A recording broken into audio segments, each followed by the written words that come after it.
അപ്പനെയും അമ്മയെയും ഒരു മകൻ അതിനിഷ്ഠൂരമായി കൊലപ്പെടുത്തി.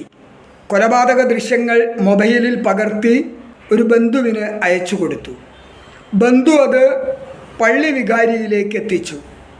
പള്ളി വികാരി പഞ്ചായത്ത് അംഗത്തെ അറിയിക്കുകയും അങ്ങനെ പോലീസിലും പിന്നീട് പൊതുസമൂഹത്തിലും ആ കൊലപാതകത്തിൻ്റെ വാർത്ത പുറത്താവുകയും ചെയ്തു. ഇത് മറ്റെവിടെ നിന്നുമല്ല, മതേതര കേരളത്തിൽ നിന്ന്, സാംസ്കാരിക കേരളത്തിൽ നിന്ന്, കേരളത്തിലെ ഇടുക്കി ജില്ലയിലെ നെടുങ്കണ്ടത്തു നിന്നാണ് ഈ വാർത്ത പുറം ലോകം ഞെട്ടലോടെ കേട്ടത്.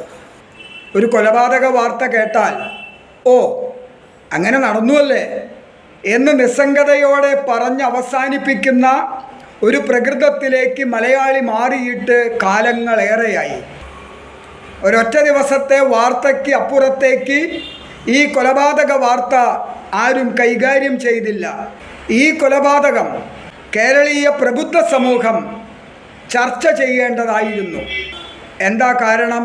സ്വന്തം മാതാപിതാക്കളെ വധിച്ച മകൻ്റെ മൊഴി അപ്പനെയും അമ്മയെയും സ്വർഗത്തിലേക്ക് പറഞ്ഞയക്കാൻ ദൈവം എന്നോട് കൽപ്പിച്ചു, ഞാൻ ദൈവകൽപ്പന നിറവേറ്റി എന്നാണ്.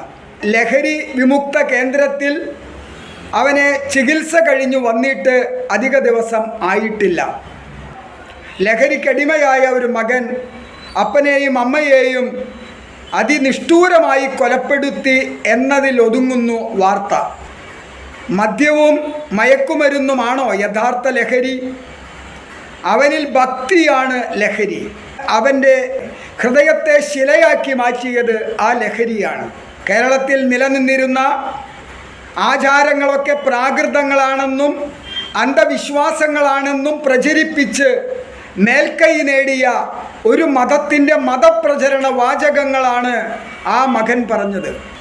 കേരളത്തിലെ വർഗീയതയെ മുഴുവൻ, അന്ധവിശ്വാസങ്ങളെ മുഴുവൻ ഒരു മതത്തിലേക്ക് ഒതുക്കുകയാണ് നമ്മൾ ചെയ്തത്. എന്നിട്ട് അതിൻ്റെ മറവിൽ മറ്റൊരു മതം സകല അന്ധവിശ്വാസങ്ങളും വളർത്തി സ്വന്തം മാതാപിതാക്കളെ സ്വർഗത്തിലേക്ക് പറഞ്ഞയക്കാൻ ഒരു മകനെ പ്രേരിപ്പിക്കുന്ന വിധത്തിലേക്ക് ക്രൂരമായി മാറിയിട്ടും നമ്മൾ ചർച്ച ചെയ്യുന്നില്ല. ദൈവങ്ങളുടെ പേരിലുള്ള മുഴുവൻ നിഷ്ഠൂരതകളും ഭക്തിയുടെ ഭ്രാന്തും കേരളത്തിലുടനീളം വ്യാപകമായിരിക്കുന്നു, അപകടകരമായ രൂപത്തിൽ വളർന്നിരിക്കുന്നു. എതിർ ശബ്ദങ്ങളെ ഉന്മൂലനം ചെയ്യാൻ തക്ക ശക്തി, അധികാരം അവരിലേക്ക് കേന്ദ്രീകരിച്ചിരിക്കുന്നു.